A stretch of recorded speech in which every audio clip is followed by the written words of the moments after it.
नमस्कार। आज हम पाश्चात्य प्रतिनिधि राजनीतिक विचारक कार्ल मार्क्स के जीवन परिचय एवं उनकी रचनाओं पर चर्चा करेंगे। कार्ल मार्क्स प्रसिद्ध जर्मन दार्शनिक था, जिसे आधुनिक युग के सबसे प्रभावशाली विचारकों में गिना जाता है। मार्क्स का जन्म पश्चिमी प्रशा में 1818 में यहूदी माता पिता से हुआ। उसके बाल्यकाल से ही उसके माता पिता ने ईसाई धर्म स्वीकार कर लिया था।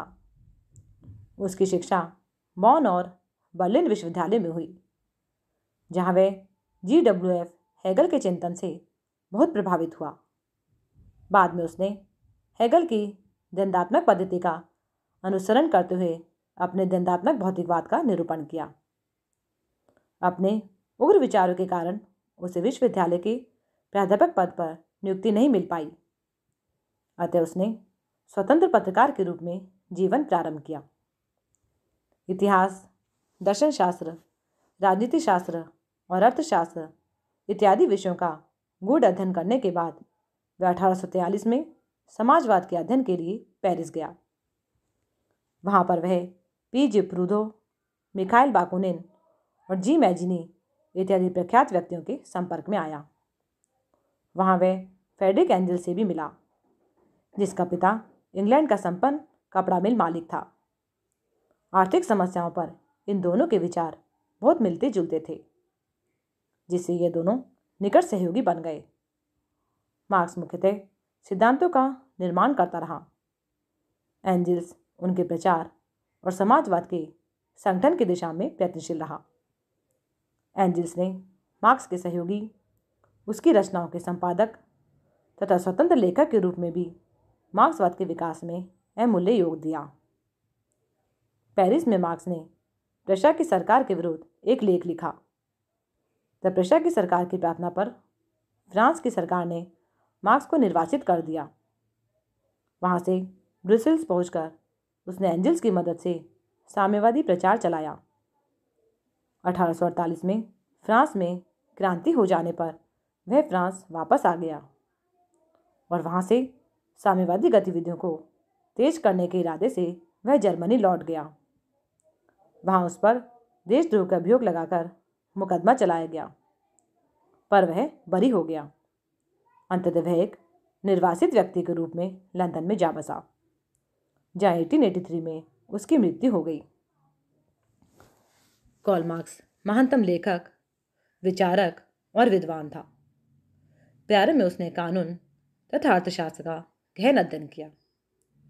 विश्वविद्यालय में दर्शन और इतिहास पर आयोजित व्याख्यानों को सुना। अंग्रेजी और इटालियन भाषा सीखी। आगे चलकर अपने अध्ययन क्षेत्र का और अधिक विस्तार कर लिया। गणित, प्राकृतिक विज्ञान, प्रविधि जैसे विषयों का भी व्यापक अध्ययन किया। विश्व इतिहास का नए सिरे से अध्ययन प्रारंभ किया। इसी क्रम में उन्होंने शोषण और साम्राज्य से सताए राष्ट्रों के इतिहास को विशेष रूप से समझा। मार्क्स के पास अपना कोई पेशा या रोजगार नहीं था। लेखन ही उनकी आजीविका का सहारा था।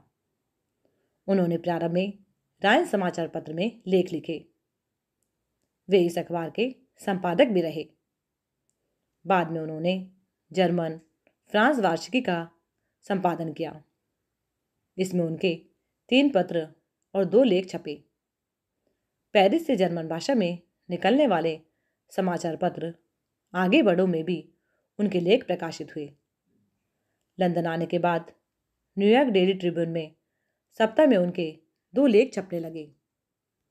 वे दिन भर ब्रिटिश म्यूजियम पुस्तकालय में बैठकर अपने लेखों और पुस्तकों के लिए सामग्री जुटाते रहते थे। मार्क्स की प्रमुख रचनाएं इस प्रकार से हैं।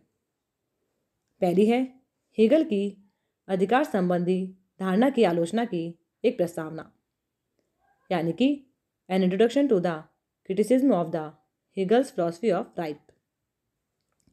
नेक्स्ट रचना है पवित्र परिवार, यानी कि द होली फैमिली, 1844। अगली है दरिद्रता का दर्शन, यानी कि पॉवर्टी ऑफ फिलॉसफी, 1847।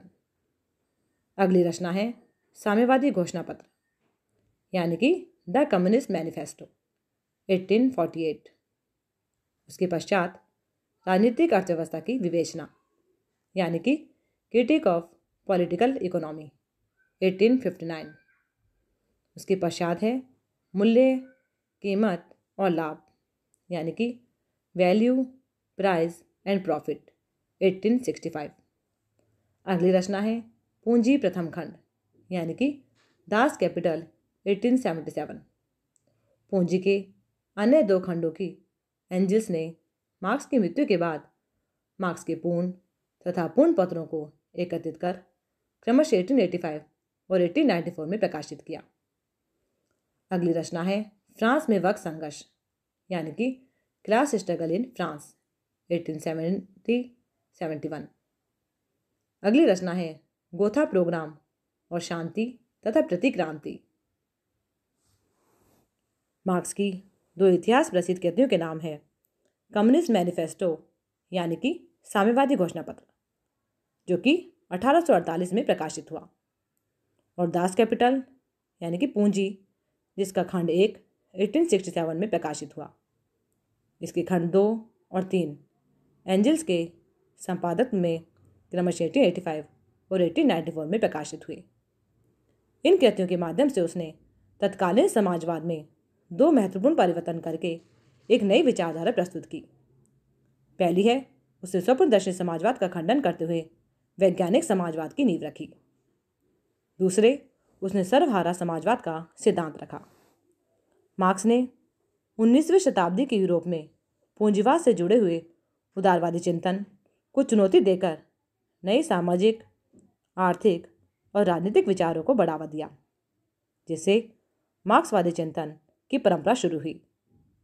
आज के युग में यह चिंतन दर्शनशास्त्र, अर्थशास्त्र, समाजशास्त्र, राजनीति विज्ञान और साहित्य के क्षेत्रों में विस्तृत चर्चा परिचर्चा का विषय माना जाता है।